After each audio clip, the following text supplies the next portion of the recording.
Recording ji, recording on हो गई। अच्छा, मुझे सही से याद नहीं है मैंने कहाँ तक पढ़ाया था। फ्लो चार्ट पढ़ा दिए थे, नहीं पढ़ाए थे? प्रॉब्ली हम यहीं से शुरू कर लेते हैं। इससे पहले मैंने एल्गोरिदम खत्म कर लिया था, आई गेस। ठीक है, तो कोई सवाल पिछले लेक्चर में आपने पढ़ा हो और फिर पढ़ा हो तो समझ में नहीं आया? Any question from the previous lecture? Any topic need to be revised? कोई चीज़ ऐसी है जो समझ में नहीं आ रही है, कोई डिस्कस करनी है? तो अदरवाइज विल मूव फॉरवर्ड। ठीक है, चलिए तो हम यहाँ से शुरू कर लेते हैं। फ्लो चार्ट से थोड़ा सा रिवीजन कर लेते हैं। फ्लो चार्ट क्या होता है जनाब? एक ग्राफिकल रिप्रेजेंटेशन है, और हम क्या करते हैं, प्रोसेस को एनालाइज करते हैं, डॉक्यूमेंट करते हैं। ठीक है, और कोई भी प्रोग्राम बनाने से पहले उस बिजनेस को समझते हैं, उस डोमेन को समझते हैं, उस प्रोसेस को समझते हैं। ठीक है, तो थोड़ा सा ये आप देख लें। ये नॉर्मली सिंबल्स हैं, ज़्यादातर लोग यूज़ कर चुके होंगे। हम एज्यूमिंग कि कोई चैलेंज नहीं होगा। ठीक है, तो हमने कुछ एग्जांपल्स पढ़ ली थी। आई डोंट नो ये मैंने कर लिया था या नहीं किया था, लेकिन बहरहाल ये पिछले लेक्चर में हमने सूडो कोड पढ़ा था। सूडो इसलिए कहते हैं कि this is not an original code, और this is a flow chart. ठीक है, तो पहला स्टेप क्या है? इनपुट। दूसरा स्टेप क्या है? कंप्यूटेशन। ग्रेडिंग को कैलकुलेट करना इस कंप्यूटेशन। ठीक है, चलिए तो हम आगे चलते हैं। हमने ये भी पढ़ लिया था कि कोई अगर मेंबर है, उसको डेटा इनपुट करना है तो किस तरह से करेंगे और सॉर्ट करेंगे। ठीक है, और अगर एक पेज खत्म हो गया है तो यहाँ हमने कनेक्टर यहाँ से दूसरे कनेक्टर से कनेक्ट दिया था। This is very simple flow chart. मुझे याद नहीं आ रहा है कि मैंने कोई ह्यूमन रिसोर्स का बड़ा वाला फ्लो चार्ट आप लोगों को दिखाया था या नहीं दिखाया था? भाई शॉन जी सर, दिखाया था आपने ह्यूमन दिखाया था। रिसोर्स का प्रोजेक्ट ठीक है, फ्लो तो चार्ट जो था। ठीक है, तो इसका मतलब फ्लो चार्ट की कॉम्प्लेक्सिटी आपको समझ में आएगी। ये तो बहुत सिंपल से बना है, सिर्फ पढ़ाने के लिए, समझाने के लिए, to understand the flow and सारी चीजें। लेकिन for any business, for example अगर आपसे ह्यूमन रिसोर्स का सिस्टम बनाने को कहा है तो पहले ह्यूमन रिसोर्स का सिस्टम समझना पड़ेगा। या अगर आपसे मैंने कहा इन्वेंट्री मैनेजमेंट, तो पहले इन्वेंट्री मैनेजमेंट को समझना पड़ेगा कि होता क्या है, रॉ मटेरियल कैसे आता है, रिसीव कैसे होता है, इंस्पेक्शन कैसे होती है, रखा कैसे जाता है, इशू कैसे किया जाता है। तो वो पूरा प्रोसेस समझना पड़ेगा। तो फ्लो चार्ट से समझ लेंगे, फिर आप कहेंगे अच्छा इसमें कौन सी स्क्रीन से एंटर होगा, कौन सी स्क्रीन से एडिट होगा, कौन सी स्क्रीन से इशू किया जाएगा, तो वो स्क्रीन रिपोर्ट्स। ठीक है, तो पहले प्रोसेस समझना पड़ेगा। तो दैट्स अ सिंपल, यूँ समझ लीजिए कि आप, सर ने आपको एबीसी सिखा दिया, आप इससे चाहे तो गजल कहें, चाहे तो आप शायरी करें, तो ठीक है, तो दैट्स द, तो this is very basics of the flow chart के डायग्राम्स होती हैं, एरो होते हैं, और उसको समझते हैं तो कितनी भी कॉम्प्लेक्स डायग्राम को बनाने के लिए आप फ्लो चार्ट यूज कर सकते हैं। ठीक है, अब नई टेक्नोलॉजी या नया वर्जन ये है कि उसको फ्लो चार्ट नहीं कहते हैं, उसको बिजनेस प्रोसेस नोटेशंस कहते हैं, बीपीएमएन। ठीक है, अगर आप, मैं लिख देता हूँ, अगर आप नेट पे सर्च करना चाहेंगे, कैसे लिखूं मैं, इंसर्ट टेक्स्ट। ठीक है, ये अगर आप बिजनेस प्रोसेस मैनेजमेंट नोटेशन, इसको अगर आप सर्च करेंगे तो फ्लो चार्ट का एडवांस वर्जन समझ लीजिए, यानी फ्लो चार्ट को थोड़ा सा मॉडिफाई कर दिया गया, बिजनेस प्रोसेस मैनेजमेंट नोटेशन। और इसको अगर आप वर्जन 2 देखेंगे तो ये ज्यादा बेहतर होगा, वर्जन 2। ठीक है, तो this is what we use analysing the business. जब आप कोई भी बिजनेस को एनालाइज करते हैं तो ये वाली चीजें यूज करते हैं। ठीक है, चलिए तो आगे चलते हैं। ठीक है, तो ये क्योंकि कोर्स का पार्ट नहीं है इसलिए मैं आपको ज्यादा डिटेल में नहीं जा रहा, लेकिन बहरहाल ये जो लोगों को शौक हो आगे देखने का, तो business process management notation version 2 को देख सकते हैं। ठीक है, फ्लो चार्ट में ये हमने देख लिया था, इसको मेरे ख्याल से ये देख लेते हैं कि ये एल्गोरिदम लिखा हुआ है, स्टेप नंबर 1, स्टेप नंबर 2, ये उसका फ्लो चार्ट लिखा हुआ है। तो these are very simple flow charts. ठीक है, इसको मेरा नहीं ख्याल है कि किसी स्टूडेंट को कोई प्रॉब्लम हो। कोई प्रॉब्लम है तो मुझे बता दीजिए। आई एम अज्यूमिंग कि ये सारी चीजें पढ़ी हुई हैं, इसलिए मैं जरा क्विकली जा रहा हूँ। Will start probably the next topic today. ये एक और एल्गोरिथम लिखा हुआ है, लेफ्ट साइड पे इसका फ्लो चार्ट है, राइट साइड पे इसका सूडो कोड लिखा हुआ है। ठीक है, एक डायग्राम सर ने डाल दिया। चलिए इसको भी छोड़ देते हैं। इनपुट करना है विड्थ एंड लेंथ और मल्टीप्लाई करना है और प्रिंट एरिया कर देना जनाब, ये है इसका। ठीक है, तो प्रॉब्ली नो इशू। ठीक है, आगे चलते हैं। अब ये प्रोग्रामिंग फंडामेंटल्स में भी आपने पढ़े होंगे कुछ डिसीजन पॉइंट, अगर ये हो तो ऐसा कर लो, जिसको इफ एंड देन कहते हैं। इसी तरह से डू वाइल कर सकते हैं, इसी तरह से आप लूप चला सकते हैं। ठीक है, तो प्रोग्रामिंग में भी जब आप करेंगे या जब आप फ्लो चार्ट बनाएंगे तो डिसीजन लेंगे, उसको डिसीजन भी कहते हैं और गेट वे भी कहते हैं। ठीक है, अगर यहाँ यस हो तो यहाँ चले जाना और नो हो तो वहां चले जाना, तो that is called gateway. Decision भी कह सकते हैं आप उसको। No process is free from condition, condition is true तो ये वाले लूप पे चले जाना, कंडीशन फॉल्स हो तो यहाँ चले जाना। ठीक है, ये एक डिसीजन है इसको। ठीक है, तो बीपीएमएन में इसको गेटवे कहते हैं कि जनाब अगर बी से बड़ा है यस तो ये कर दो, अगर नो है तो ये कर दो। दैट्स हाउ यू डिसीजन लेना था किसी भी प्रोग्रामिंग में। अगर आप कहते हैं कि जनाब अगर ये से छोटा हो जाए तो ये कैलकुलेट कर देना, अगर ये बड़ा हो जाए तो ये कैलकुलेट कर देना। किसी बैंकिंग ट्रांजेक्शन में अगर ये हो जाए तो ऐसा कर देना। ठीक है, तो तरह से ये ऑपरेटर हैं, सारे लोगों ने देखे हुए होंगे, तो जस्ट फॉर द रिवीजन। ठीक है, एक छोटा सा फ्लो चार्ट है, 2 नंबर एंटर करो, उनको कंपेयर कर लो और देख लो, तो जो मैक्सिमम वैल्यू है उसमें डाल दो। This is simple. इसके आगे जो आ रहा है थोड़ा सा मुश्किल है, इसको देख लेते हैं हम। Problem input the 3 numbers and check the greatest number, इसको देख लेते हैं।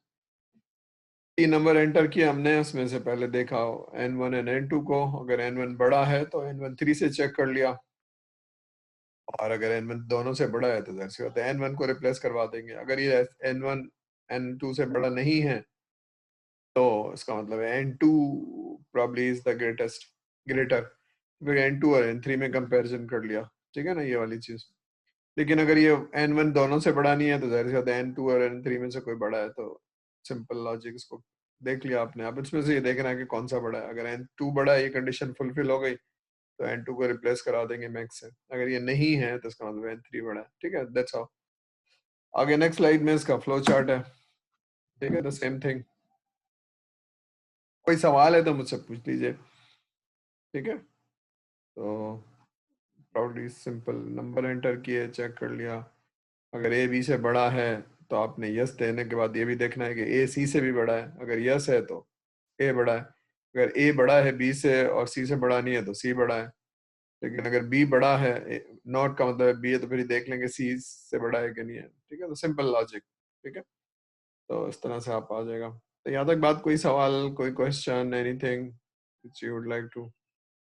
चलिए तो हम आगे चलते हैं।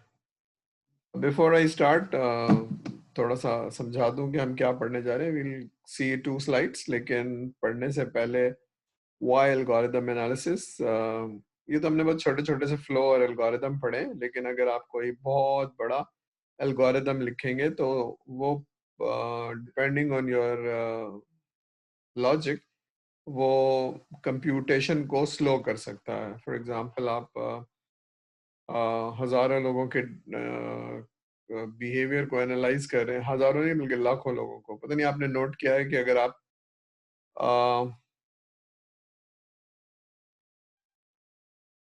अगर गूगल में कोई चीज सर्च करें और उसके बाद आप यूट्यूब सॉरी फेसबुक पे चले जाएं, तो फेसबुक पे वो ये ऐड दिखाना शुरू होगा जो यूट्यूब पे आपने सर्च किए हैं और सिमिलर वन। क्योंकि because of the same ownership, तो वो क्या करता है, आपके बिहेवियर को जज करता है और आपके बिहेवियर के हिसाब से आपको एडवर्टाइज दिखाना शुरू कर देता है। तो ये एक एल्गोरिथम लिखा गया है, जैसी बात है लाखों हजारों लोगों के बिहेवियर को एक आदमी के लिए चेक करना पॉसिबल नहीं है। तो there is an algorithm where we checks the behaviour और फिर उस हिसाब से वो आपको। तो एल्गोरिथम का एफिशिएंट होना बहुत जरूरी है, उसको स्लो ना करे। ठीक है ना, इसका मतलब है जब भी आप कोई बड़ा सा एल्गोरिदम लिखते हैं तो उसको ये देखना चाहिए कि वो कितने स्टेप्स में कर रहा है। अगर एक एल्गोरिदम है जो 10 स्टेप में कर रहा है और एल्गोरिदम 7 स्टेप्स में कर रहा है, तो जब लाखों लोगों का डेटा वो चेक करेगा तो 7 वाला बेहतर कर पाएगा, उसकी परफॉर्मेंस ज्यादा बेहतर होगी। तो that is called algorithm analysis. ठीक है। तो जब आप बड़ी क्लासेस में जाएंगे, फॉर एग्जांपल 5 छठे सेमेस्टर में, तो आप एल्गोरिदम एनालिसिस एंड डिजाइन पढ़ेंगे। तो एल्गोरिदम एनालिसिस एंड डिजाइन में आप देखते हैं कि उसको कितना एफिशिएंट है, कंप्यूटेशन साइकिल कितने लग रहे हैं। तो जिसमें कम लगेंगे वो वाला ज्यादा बेहतर होगा, कंप्यूटेशन साइकिल कम लगेंगे। ठीक है। ठीक है, यहाँ तक बात समझ में आ रही है कि व्हाट इज द एनालिसिस, कि आपका जो साइकिल है, कंप्यूटेशन साइकिल, वो कम होने चाहिए। ठीक है। अगर वो है तो फिर फॉर एग्जांपल आपने एक रिपीट लॉजिक। कर दें जी सर, एल्गोरिथम एनालिसिस रिपीट कर दें। एल्गोरिथम एनालिसिस रिपीट कर दें, चलिए फिर से सुनिए। आप जब भी, चलिए मैं एक एग्जांपल समझाता हूँ फिर मैं आपको रिपीट कर देता हूँ। पहले देखिए, आपने आप सपोज करिए कि आप एक प्रोग्रामर हैं और आपने एक कोई सर्च स्पेसिफिक क्यूरी लगाई है सर्च करने की बैंक के लिए, और आपने जब टेस्ट किया तो वो सही चल रही है, यानी आप जब भी चलाते हैं तो वो गिव द राइट रिजल्ट्स। अब क्योंकि आपके जो आप टेस्ट कर रहे थे आपके पास 100-50 डेटा था तो वो फटाफट ले आता था। लेकिन जब वो सर्च को या क्यूरी को आपने बैंक पे डिप्लॉय किया, ले जाके बैंक की मशीन पे, बैंक के डेटा पे, तो बैंक के पास 10 लाख डेटा है। जब उस पे सर्च करता है तो वो रिजल्ट 12 मिनट में लाता है। आपके यहाँ बिल्कुल सही चल रहा था, लेस देन अ मिनट, क्योंकि डेटा ही नहीं था। अब वहां 10 लाख डेटा के ऊपर वो चलता है तो 12 मिनट में लाता है। Do you think this is an acceptable performance of the query, कि मैं क्यूरी लिखता हूँ 12 मिनट बाद आती है, मैं जाता हूँ चाय बनाता हूँ, बना के पी भी लेता हूँ, बैठ जाता हूँ, फिर भी चल रही है वो query. Do you think this is an acceptable performance? कोई बताएगा सर को? कस्टमर क्या कहेगा इस पे, जो क्यूरी 12 मिनट पे चल रही है जनाब? सर आज के जमाने में तो नहीं होगा। हाँ, पहले जमाने में भी नहीं होगा। मतलब इसका मतलब है कि आपकी क्यूरी जो है ना वो एफिशिएंट नहीं है, लेस देन अ मिनट आनी चाहिए या कोई। ठीक है, तो इसका मतलब है क्यूरी या एल्गोरिदम आपका सही नहीं है, जो लॉजिक आपने लगाई है वो सही नहीं है, वो बहुत टाइम कंज्यूम कर रही है। बात समझ में आ रही है? ठीक है। तो फिर इसका मतलब है खाली लॉजिक नहीं बल्कि उसकी कंप्यूटेशन पावर भी सही होनी चाहिए, वो एफिशिएंट होना चाहिए। तो जब भी आप एल्गोरिदम लिखते हैं, कुछ प्रोग्राम ऐसे हैं जो आधे आधे घंटे लगेंगे, वो फिर वो कोई और प्रोग्राम है, वो फिर वो आप जब आप शाम को 6 बजे बैंक से जा रहे होते हैं तो आप चला देते हैं और सुबह के उसके रिजल्ट देखते हैं। देर आर सर्टेन क्यूरीज जो इस तरह से होती है, लेकिन फिर उसको आप इस तरह से हैंडल करते हैं। लेकिन जो नॉर्मल क्यूरी है उसको सर्च करना है, वो आधे घंटे में ला रही है, तो उसको लेस देन अ मिनट आनी चाहिए। तो इसका मतलब क्या है कि आपका जो एल्गोरिदम है वो एफिशिएंट हो और लेस कंप्यूटर साइकिल लगे या लेस स्टेप लगे। हमने कहा ना फाइनाइट साइकिल होते हैं, step number 1, step number 2, step number 3। तो उसके स्टेप ऐसे हों जो कि परफॉर्मेंस को मेंटेन करे। यहां तक बात समझ में आ रही है? तो हम देखेंगे कि किसमें कम स्टेप्स लगते हैं। ठीक है। अगर आपकी क्यूरी सही नहीं है तो फिर इसको आपको एफिशिएंट करना पड़ेगा, लॉजिक को बेहतर करना पड़ेगा। ठीक है। तो एक एग्जाम्पल है कि हम देखते हैं कि एक HCF निकालने का या हाईएस्ट कॉमन फैक्टर निकालने का एक एल्गोरिथम है। दो तरीके से हो सकता है, लेकिन एक में एफिशिएंट तरीका है निकालने का। तो फिर आपको यहाँ वो एफिशिएंट तरीका नहीं सिखाया जा रहा है, यहाँ बताने का मकसद ये है कि you need to have lesser steps in your algorithm. ठीक है। बात समझ में आ गई? कोई कंफ्यूजन अभी भी है तो फिर रिपीट कर लें, वरना हम आगे जाएं। सर क्लियर है। ठीक है, आगे चलते हैं जनाब। ठीक है, अब ये सॉरी सॉरी ठीक है, अब ये एक एल्गोरिदम 1 है, ये एल्गोरिदम 2 है। अगर आपने HCF निकालना है तो आप क्या करेंगे, उस नंबर को 10 है तो ब्रेक कर देंगे, 100 है तो ब्रेक कर देंगे, यानी 10 मल्टीप्लाई बाई 5 मल्टीप्लाई बाई 2। ठीक है, तो उसको ब्रेक कर लेंगे। और फिर दूसरा नंबर है उसको ब्रेक कर लेंगे। इनमें जो कॉमन फैक्टर है वो आप ले लेते हैं हाईएस्ट कॉमन फैक्टर में। एक ही तरीका है। ठीक है। दूसरा तरीका जरा मैथमेटिशियंस के लिए है कि एक्लूड साहब ने एक मैथमेटिकली बताया था कि जनाब किसी भी नंबर में मोड ले लो। आई डोंट नो मॉड्यूलर का फंक्शन याद है सबको या नहीं याद है? Modular function, anybody who does not know? Modular क्या करता है, आप किसी नंबर को n को m से डिवाइड करेंगे और जो भी क्वेश्चन आएगा उसको छोड़ देते हैं, रिमाइंडर को देख लेते हैं ताकि वो मजीद डिवाइड ना हो सके, ठीक है। ठीक है, तो हम एग्जांपल ले लेते हैं, नेक्स्ट स्लाइड में आपको दिखाता हूँ 434 और 96 को। देखिए, तो इसमें से फैक्टर्स निकालने एक तरीका तो ये है कि मैं इसको ब्रेक कर लूँ, 434 को 2 मल्टीप्लाई बाई 7 मल्टीप्लाई बाई 31, इस तरह से 2 मल्टीप्लाई बाई 3 मल्टीप्लाई बाई 7। तो कॉमन फैक्टर क्या है इसमें? 2 and 7। ये पहला वाला तरीका है। तो ब्रेक करने में पहला साइकिल, दूसरा साइकिल, तीसरा साइकिल, देख रहे हैं आप? ये पहला साइकिल, दूसरा साइकिल, तीसरा साइकिल, चौथा, पांचवा, छठा, सातवां, 7 साइकिल हो गए। और फिर एक आखिरी वाला साइकिल जो कॉमन फैक्टर है वो मैंने ले लिया, तो 8वां साइकिल लग गए, 8 साइकिल लग गए। ठीक है, तो there is 8 steps in computation of this.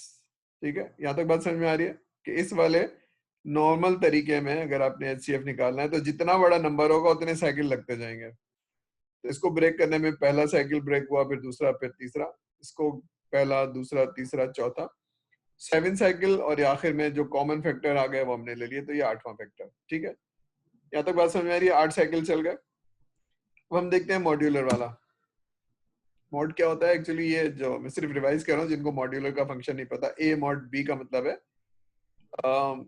ए और बी को, ए को बी से डिवाइड करेंगे, जो भी क्वोशंट आएगा उसको छोड़ देंगे और रिमाइंडर को ले लेते हैं। फॉर एग्जांपल 3 मॉड 5, तो 5 2 are 10, तो 2 को छोड़ देंगे और 3 इसमें बच गया। ठीक है ना, 2 को छोड़ देंगे, 3 रिमाइंडर बच गया, तो that is your 13 mod r is 13 mod m 5 is 3। ठीक है, तो फिर ये वो दो नंबर हैं जिनको हमने देखना था, ब्रेक करना था। तो हमने क्या किया, फॉर्मूला लगाया जनाब। एक नंबर है 434, एक नंबर है 966। तो इस नंबर को इससे डिवाइड किया और जो नंबर से डिवाइड हो रहा है उसको छोड़ देंगे, जो क्वोशंट सॉरी रिमाइंडर बचेगा उसको हम लिख लेंगे। ठीक है, तो हमने 966 को डिवाइड किया तो ये तकरीबन 2 टाइम्स जाएगा और 98 बच जाएगा। ठीक है, ये 966 mod 43 का मतलब ये है कि 966 को 434 से डिवाइड किया तो 2 टाइम्स आएगा, तकरीबन 800 हो जाएगा ये 868 और ये 98 बच जाएगा। ठीक है, तो ये वाला जो नंबर है ये वाला फिर यहाँ आ गया, फिर इसको उसके क्वोशंट रिमाइंडर से डिवाइड कर दिया, रिमाइंडर से डिवाइड किया तो ये जाएगा और 42 बच जाएगा, फिर ये 98 यहाँ आ जाएगा। तो अब ये डिवाइड नहीं हो सकता है, तो अब ये डिवाइड नहीं हो सकता, तो देखते हैं इसमें कितने साइकिल चलते हैं। ठीक है, ये वही चीज है जो मैंने लास्ट उसमें दिखाई है आपको। पहला साइकिल चला, ये आ गया, ये दूसरा साइकिल चला, ये तीसरा साइकिल, अभी जो हमने देखा था, पहला साइकिल, दूसरा साइकिल, तीसरा साइकिल, उसके बाद ये नहीं चलेगा, थर्ड आइटरेशन के बाद नहीं चलेगा। तो थर्ड आइटरेशन पे हमें पता चल गया कि जनाब इनके अंदर जो फैक्टर आ रहा है वो क्या है, 14 है। तो 14 is your highest common factor. इसमें 3 स्टेप चले और चौथे में पता चल गया, वहां 7 चले थे और 8वें में पता चला था। तो बताने का मकसद ये है कि अगर दोनों एल्गोरिथम को कंपेयर करेंगे तो आप कहेंगे सेकंड वाला ज्यादा एफिशिएंट है, इसमें लेस साइकिल चले। एक में 8 चले थे, इसमें 4 चल रहे हैं, तो कंप्यूटेशन पावर कम लगेगी या कम टाइम लगेगा और this is more efficient. Clear है यहाँ तक बात?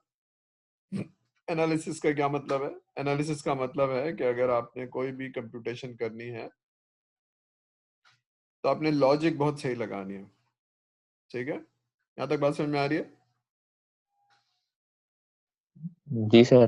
ठीक है, अब एक बात और है, क्योंकि आई डोंट नो किसी ने बिग डेटा का नाम सुना है या बिग डेटा एनालिटिक्स का नाम सुना है? नाम सुना हुआ है? एनीबॉडी नाम सुना हुआ है भाई? नहीं सुना सर। नहीं सुना? तो बिग डेटा लिख लेंगे और जरा सर्च कर लेंगे, सर थोड़ी सी बातें बताते हैं उसके बाद फिर आप, ताकि आपका इंटरेस्ट बन जाए और आप उसको सर्च कर लें।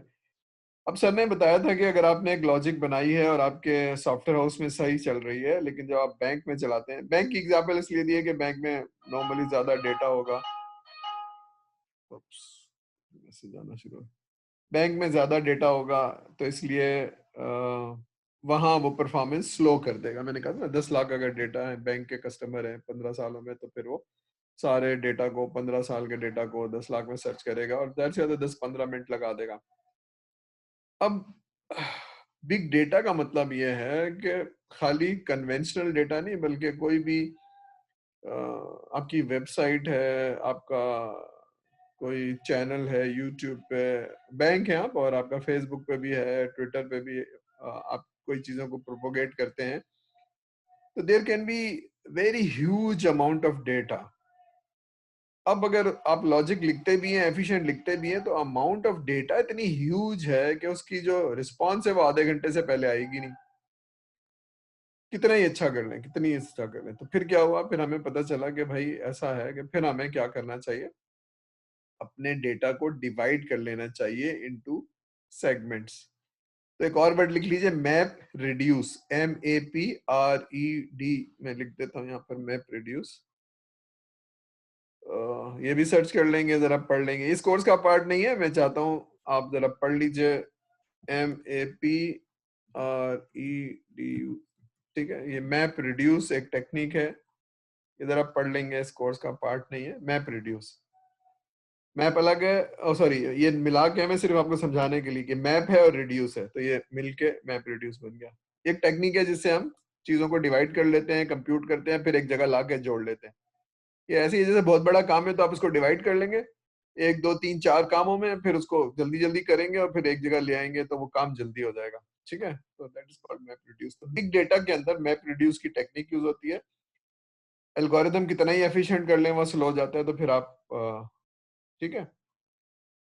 तो बिग डेटा को करने के लिए there are certain other tools, जैसे हुडूप है या कुछ और है, ठीक है। तो उसकी एनालिटिक्स करने के लिए आप ये टेक्निक यूज करते हैं। ये तक समझ में आ गई, एल्गोरिथम एफिशिएंट होना चाहिए, उसके साइकिल मिनिमम होने चाहिए। अब वो बहुत डिटेल है, इसमें नहीं पढ़ रहे हैं, लेकिन यहाँ एक कॉन्सेप्ट है कि हाँ जी मैप रिड्यूस, सॉरी क्या कह रहा हूँ मैं, एल्गोरिदम की जो एनालिसिस है, तो जब आप पढ़ेंगे 5वें या 6ठे सेमेस्टर में एल्गोरिदम एनालिसिस एंड डिजाइन, तो वहां पर आप पूरे लॉजिक पढ़ेंगे, फिर उसको कैसे रिड्यूस करना है ये पढ़ेंगे। यहाँ तक क्लियर है? अभी हम बिल्कुल बेसिक कॉन्सेप्ट दे रहे हैं, एल्गोरिदम होता क्या है, फ्लो चार्ट होता क्या है, ये पढ़ के आए आप, लेकिन एल्गोरिदम एनालिसिस शायद नहीं पढ़ी थी, जब शायद इंटरेस्ट है सुन रहे हैं। यहाँ तक बात समझ में आ गई? कोई सवाल, कोई चीज, एनी क्वेश्चन सो फार? नहीं सर, नहीं सर, चलिए तो फिर क्लियर। ये जी ठीक है, चलिए तो ये लेक्चर खत्म हो गया है, इसको मैं ऑप्स बंद कर लेता हूँ, दूसरा शुरू करता हूँ और अटेंडेंस पहले ले लेता हूँ, ठीक है। तो let me take the attendance और फिर हम आ गया अटेंडेंस लेने के बाद नेक्स्ट टॉपिक शुरू कर देंगे जनाब। सेक्शन है, 1 मिनट जस्ट होल्ड ऑन।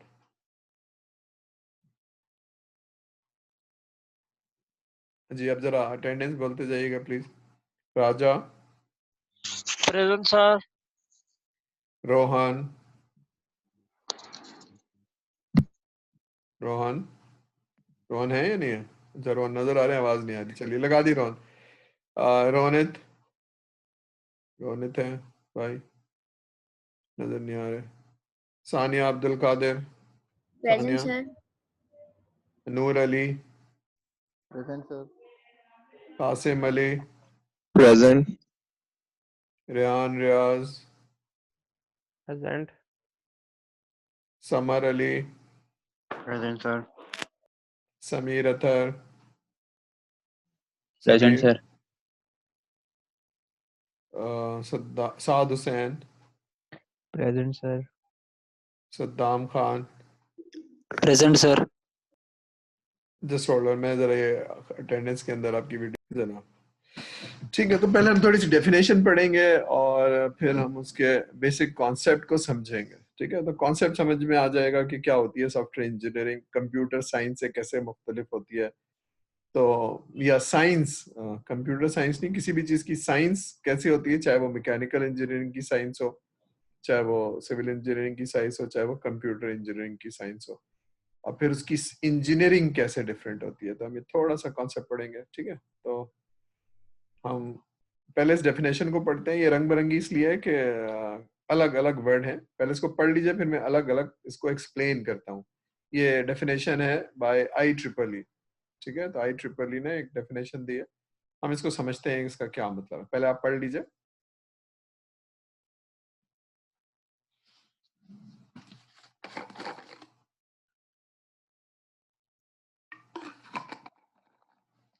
ठीक है, application of systematic discipline quantifiable approach, ये एक अलग वर्ड हो गया।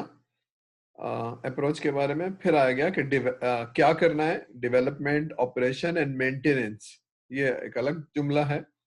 ठीक है, तो हम जरा देखते हैं कि सॉफ्टवेयर इंजीनियरिंग है क्या। सॉफ्टवेयर इंजीनियरिंग ये है, एक अप्रोच का नाम है। अप्रोच का मतलब है स्टेप्स, पहला स्टेप, दूसरा स्टेप, तीसरा स्टेप। सॉफ्टवेयर बनाने का एक तरीका है। इससे क्या होता है, सिस्टमेटिक होगा। सिस्टमेटिक का मतलब है कोई तरीका कार होगा, डिसिप्लिन होगा। ठीक है, डिसिप्लिन का मतलब है ऐसा नहीं है कि आप जब मर्जी आए तो ये प्रोसेस फॉलो करेंगे, जब मर्जी आए नहीं फॉलो करेंगे। क्योंकि अगर आप बड़ी टीम का पार्ट हैं, 50 लोग, 100 लोग, तो everybody has to follow the discipline. Quantifiable का मतलब क्या है, हालांकि आप सॉफ्टवेयर बना रहे हैं तो ये इसमें पता चले, क्वांटिटी कहते हैं ना, 1 2 3 इज अ क्वांटिटी, अच्छा है बुरा है नहीं, बल्कि क्वांटिफाई हो। क्वांटिफाई कैसे होगा, अगर कोई चीज 10 दिन में बनानी है और वो 10 दिन में बनी तो ठीक है, नहीं बनी तो ठीक नहीं है, क्वांटिफाई हुआ ना। और वो 10 लाख की कॉस्ट में बनना चाहिए था, नहीं एक्स्ट्रा कॉस्ट लग गई, तो क्वांटिफाई हो रहा है कि नहीं है। तो दिस इज एन अप्रोच जो सिस्टमेटिक है, डिसिप्लिन है, क्वांटिफाइबल है, जिससे पता चलेगा आपकी अप्रोच सही है कि नहीं है। ठीक है, तो एक SDLC पढ़ेंगे, थोड़ा सा हम देखेंगे किस काम के लिए होती है जनाब। ये काम होता है सॉफ्टवेयर बनाना, डेवलपमेंट, बन जाए तो फिर उसको चलाना, ऑपरेशन, और जब चल रहा होगा तो उसमें छोटी छोटी चेंजेस इज मेंटेनेंस। तो ये लाइफ साइकिल है, डेवलपमेंट, ऑपरेशन एंड मेंटेनेंस।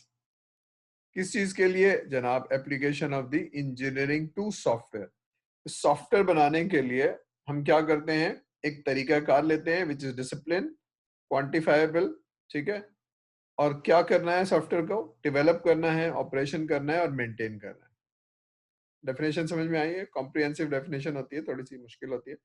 मुश्किल क्या होती है, समझ में आ जाए तो कोई ऐसा मसला नहीं होता। बात समझ में आ रही है। एक वाला पार्ट ये तरीकाकार है, डिसिप्लिन, क्वांटिफाइबल अप्रोच, किस चीज के लिए, सॉफ्टवेयर बनाने के लिए, खाली बनाने के लिए नहीं, बनाना है, ऑपरेशन करना है और उसको मेंटेन करना है। ठीक है, इसको हम एप्लीकेशन ऑफ द इंजीनियरिंग कहते हैं, सॉफ्टवेयर इंजीनियरिंग। ठीक है, अब आगे चलते हैं, जरा कुछ टूल्स देखेंगे, कुछ मेथड्स देखेंगे और कुछ अप्रोच देखेंगे। ठीक है, तो software engineering is an engineering discipline. Engineering जैसे मैकेनिकल इंजीनियरिंग होती है, सिविल इंजीनियरिंग होती है, तो सॉफ्टवेयर इंजीनियरिंग भी एक इंजीनियरिंग मैकेनिक्स है। ठीक है, मैकेनिज्म है। ठीक है, तो क्या करती है, ये अप्लाई करती है प्रोसेसेस को। प्रोसेस का मतलब है कि अगर कोई चीज बनानी है तो उसके कोई स्टेप्स होंगे। जैसे बिरयानी बनानी है तो उसका एक स्टेप होगा, और अगर गाड़ी बनानी है तो उसके स्टेप्स होंगे। इसी तरह से सॉफ्टवेयर बनाने हैं तो उसके कोई स्टेप्स होंगे, तो that is the process. Methods, techniques को कहते हैं कि कौन कौन सी टेक्निक हो सकती है, कौन कौन से मेथड्स हो सकते हैं, फिर कौन कौन से टूल्स आप यूज करेंगे। ठीक है, डिजाइनिंग करने के लिए आप विजियो यूज करेंगे या फ्लो चार्ट यूज करेंगे या कुछ और यूज करेंगे, तो टूल्स हैं। ठीक है, तो टूल्स हैं, टेक्निक्स हैं और प्रोसेस हैं। ये किस लिए है, सॉफ्टवेयर डेवलपमेंट एंड मेंटेनेंस। ठीक है, तो हम जरा देखते हैं। Software engineers strive to deliver high quality. अब ये हाई क्वालिटी क्या चीज होती है, क्वालिटी की डेफिनेशन हो भी सकती है कि नहीं हो सकती है। तो सॉफ्टवेयर इंजीनियर में क्वालिटी को डिफाइन करते हैं, फिर उसको अटेन करते हैं और मेंटेन करते हैं। ऑन टाइम, टाइम ज्यादा नहीं लगना चाहिए। विद इन बजट, जो बजट अप्रूव हुआ था उसी में लगना चाहिए, बनना चाहिए। ठीक है, तो ये वो वाली चीजें जो हमने करनी है। अब ये आपने अभी ये देखा ना, ये जो ग्रीन कलर, ब्लू कलर और रेड कलर में लिखा हुआ है प्रोसेस, मेथड, टूल्स। अब ये यहाँ पर है प्रोसेस, मेथड्स, टूल्स।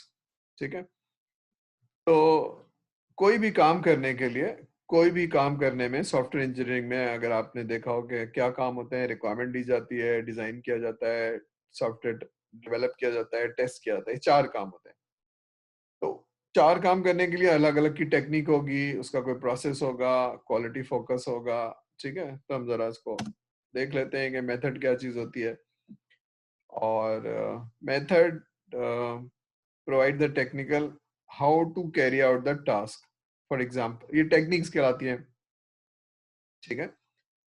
और टूल क्या होते हैं, ठीक है, तो ये टूल होते हैं, सेमी ऑटोमेटेड टूल, सारी चीजें। अब मैं थोड़ा सा बताता हूँ। फॉर एग्जाम्पल मैं सॉफ्टवेयर बनाना चाहता हूँ, तो पहला टास्क क्या होगा, रिक्वायरमेंट गैदरिंग या रिक्वायरमेंट इलिस्ट्रेशन कहते हैं, गैदरिंग नहीं करते हैं, रिक्वायरमेंट इलिस्ट्रेशन। तो पहला काम ये है। तो ये काम करने के लिए मैं कौन सा मेथड, कौन सा प्रोसेस और मेरा क्वालिटी फोकस क्या होगा। तो मेथड क्या है, एक तो इंटरव्यू हो सकता है, एक ग्रुप डिस्कशन हो सकता है, ब्रेनस्टॉर्मिंग हो सकती है। रिक्वायरमेंट लेने के लिए interview is the most appropriate. तो एक टेक्निक क्या हो सकती है उसकी, इंटरव्यू। और क्वालिटी फोकस क्या है कि जो रिक्वायरमेंट ले रहा हूँ, रिक्वायरमेंट कंप्लीट हो, स्टेबल हो, नॉन कॉन्फ्लिक्टिंग हो। ये रिक्वायरमेंट इंजीनियरिंग में पढ़ेंगे, ठीक है। तो क्वालिटी फोकस क्या है, रिक्वायरमेंट इनकम्प्लीट नहीं होनी चाहिए, रिक्वायरमेंट बार बार चेंज नहीं होनी चाहिए, और ऐसा ना हो कि एक आदमी कुछ और कह रहा है, दूसरा आदमी कुछ और कह रहा है। इसको कहते हैं कॉन्फ्लिक्टिंग रिक्वायरमेंट। तो क्वालिटी फोकस क्या है, रिक्वायरमेंट का कंप्लीट हो, स्टेबल हो, नॉन कॉन्फ्लिक्टिंग हो। तरीकाकार क्या है, इंटरव्यू। कौन से टूल्स होंगे लिखने के लिए, व्हाइट बोर्ड में एक डायग्राम बनाई समझने के लिए और उसकी तस्वीर ले ली, या वॉइस रिकॉर्ड कर लिया, या डायग्राम घर जाके वीडियो पे बना दी। तो ये these are the tools. Word भी हो सकता है, कुछ भी हो सकता है। प्रोसेस पे अभी मैं नहीं जा रहा हूँ, प्रोसेस का थोड़ा सा प्रोसेस बता देता हूँ आपको, मगर बताने का मकसद सिर्फ ये कि रिक्वायरमेंट इलिस्ट्रेशन होती है और एनालिसिस होती है, फिर उस पर स्पेसिफिकेशन लिखी जाती है, और फिर वैलिडेशन होती है। ये चलिए मैं यहाँ लिख देता हूँ ताकि आपको मैं जो कह रहा हूँ उसका प्रोसेस क्या होता है वो बता रहा हूँ आपको। यहाँ लिख के दे देता हूँ।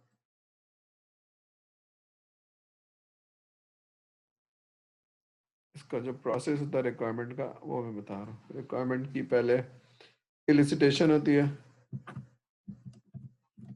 ये पहला स्टेप है। उसके बाद फिर आप उसको एनालाइज करते हैं, ठीक है। फिर आप उसको कन्वर्ट करते हैं डॉक्यूमेंट में, जिसको कहते हैं स्पेसिफिकेशन, ठीक है। फिर उसके बाद आप कस्टमर को दिखाते हैं, कहते हैं भाई यही कह रहे थे तुम या कुछ और कह रहे थे। इसको कहते हैं वैलिडेशन। ये प्रोसेस है लिखने का, ठीक है। ये एक्चुअली ये वाला प्रोसेस बता रहा हूँ, ये जो ये दरमियान में नीले रंग